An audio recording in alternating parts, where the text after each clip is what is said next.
Story. Where did my beach go?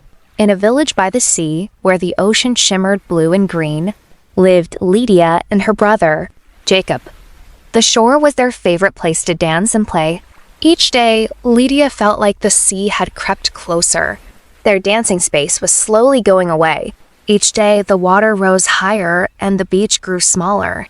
Children squeezed into narrow patches of sand. The games had no room to run. Fishermen pulled their boats in with difficulty. Their nets came up heavy with rubbish, but light with fish. The sea also found the gardens. Taro and cassava wilted in the salty soil.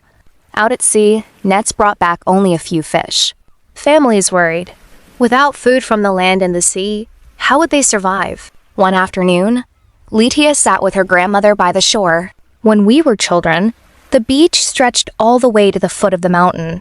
Her grandmother said softly, "We played there where now the sea has swallowed the land." Litia gasped. "No, really? The beach went that far?" "Now the waves are so much closer," her grandmother sighed. "It has changed so much. We must find a way to protect it. For your children, too." The next day, a meeting was called. Villagers gathered in worry. Where will we dance? How will we eat? What will happen to our land? They asked. Jacob lifted his hands and signed. And Litia shared his thought. The ocean is part of us. Perhaps we must learn to live with it, not fight it. But some shook their heads. Can we really live with the ocean? What if it takes more of our land?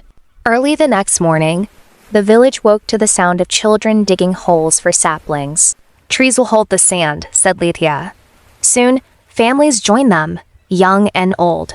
Women and men, each with a role to play. Each of the elders had their own wisdom. Bumer knew all about plants and how to care for them. Litia asked, "How will we keep the seedlings safe?" Mir replied, "We will weave coconut leaves into shades for them. Plants need shelter just as we do. With shade, they will grow strong." Another elder spoke of the sea.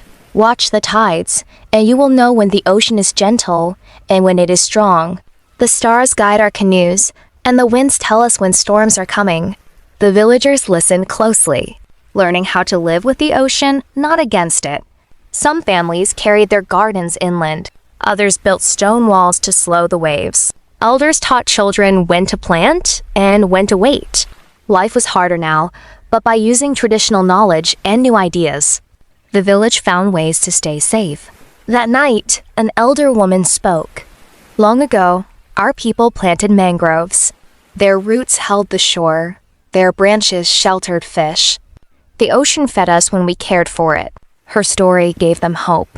"Let us plant mangroves again," said Litia.